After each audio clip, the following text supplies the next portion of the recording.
hear it?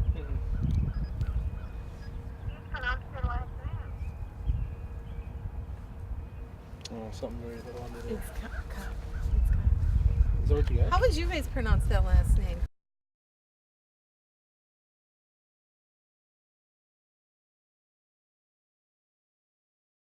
In the city of Eau Claire, a band of paranormal investigators serve to uncover evidence of the supernatural and provide residents with peace of mind.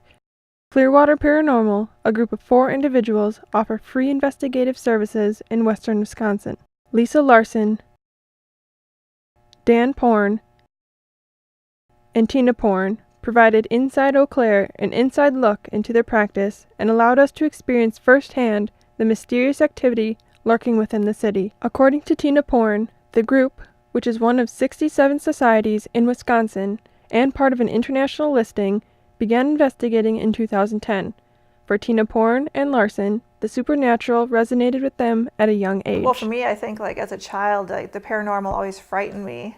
And then as I got older, you know, there are just certain things that were unknown and just were interesting to me. And I never thought that, you know, I could be a person who gets evidence of the paranormal and on a recorder or, you know, anything. And it's just fascinating to me. Pretty much my whole life I've had a lot of experiences. I'm psychic, telepathic, I've seen apparitions, shadows, I've heard them, I've been touched by them.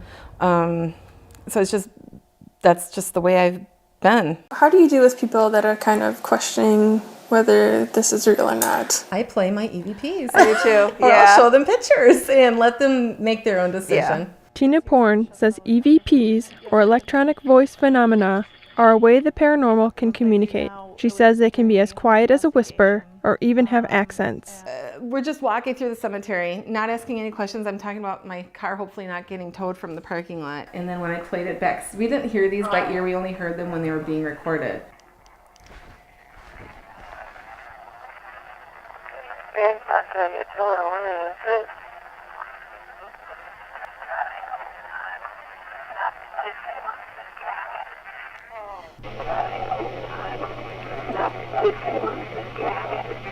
You know, I was a few feet away from my grandparents' grave site, and I decided that I was going to recite a Norwegian prayer that my grandmother taught me. What I picked up to me sounds like a child in the background just kind of saying it along with me, just a second or two behind me.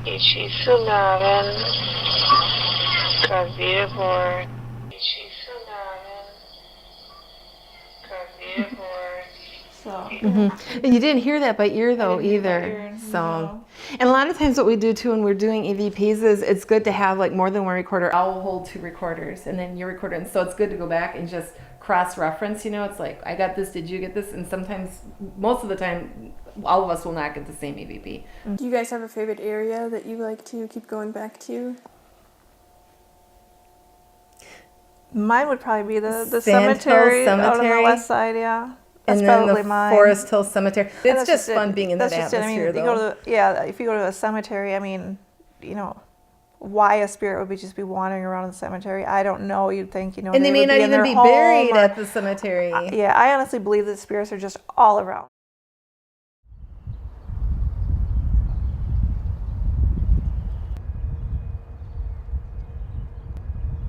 Larson and Tina Porn brought us to the Forest Hill Cemetery, where Dan Porn joined the investigation.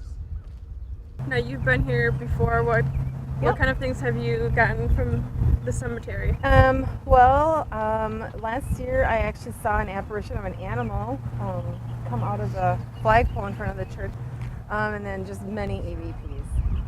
And where have you noticed most of the EVPs that you've gotten? Has it been a certain part of the cemetery? The older part of the cemetery.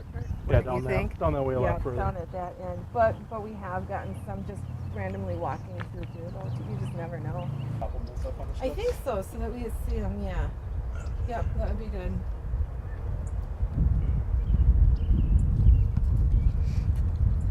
Yep. We are paranormal investigators, and we definitely don't mean any disrespect to you, but if you have anything that you'd like to say, feel free. We all have recorders in our hands, and when we play these back, we may be able to hear. We also have a couple other devices here on the steps there that will sense your presence. You go near them, you can light up the lights over there. You can even change the temperature reading. Can you tell us why you stay here? And those are still children in the background. It's always important to tag, any outside noises that you hear so you don't question that when you're replaying your audio. Seeing this device on the left is changing from 555 to 553. That's the temperature, Is that yep. significant? I that think it's change? just the wind. I think that is just the wind, yeah. If it would have a higher spike, it Yeah. would drop dramatically or raise dramatically, it would be something. Okay.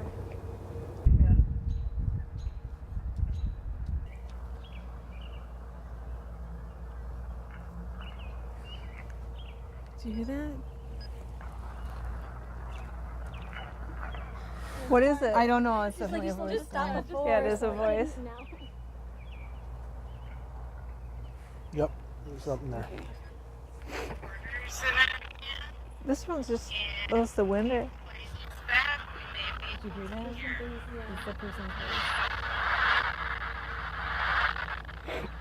Oh, in front of you. It's in front of you. Is that what it said? Yeah. Do you ever get scared, and have you ever thought of not continuing to do this? Have you? To be honest. This is my life, so this happens to me at my home, so yeah. I actually get a little frightened, just hearing, the evidence. She'll tell me of like an investigation we have coming up, and the different things that happen in the home before we get there. It kind of makes me wonder what I'm getting myself into. But then we get there and everything's fine. The investigation continued to the west side of the city, near the location of the old Eau Claire County Insane Asylum and Poor Farm. With the structure long gone, the area now features a playground and a pavilion. As soon as we arrived, the K2 meter spiked the moment Dan approached a small area on one of the benches under the This pavilion. thing was up to red. And then put it where it was before, Dan. Not still. Okay, so let's do an EVP session right now. Yeah, now it's really going crazy.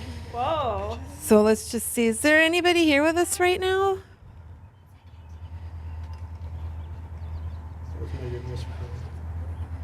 Can you tell us what your name is?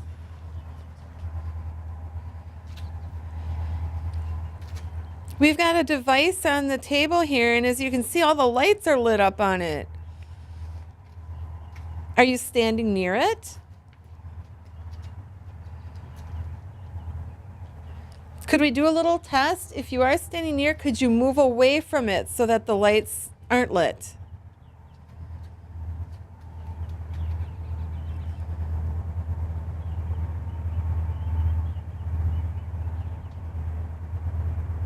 I don't know. Okay.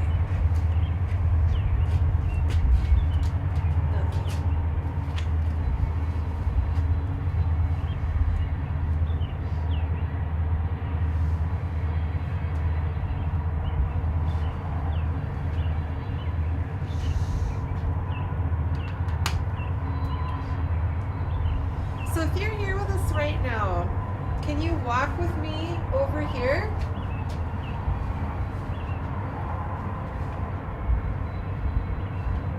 Is it still the same? Pretty much, yeah. Yeah, they're still steady.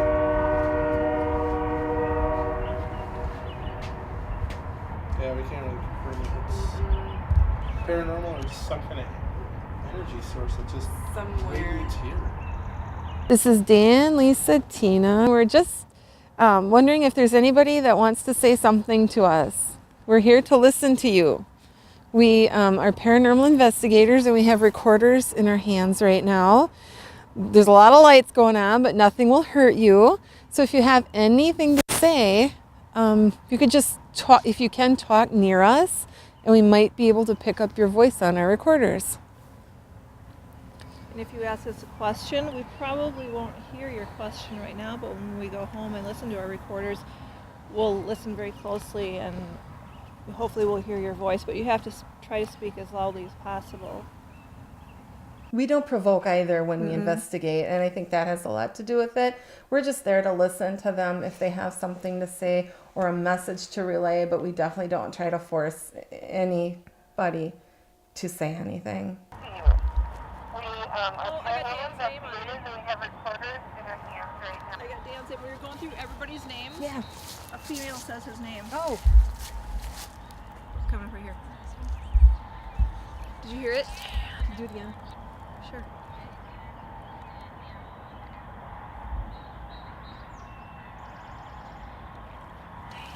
Did you hear it? Didn't hear it. I heard that. I could hear it from here. I'll turn it up.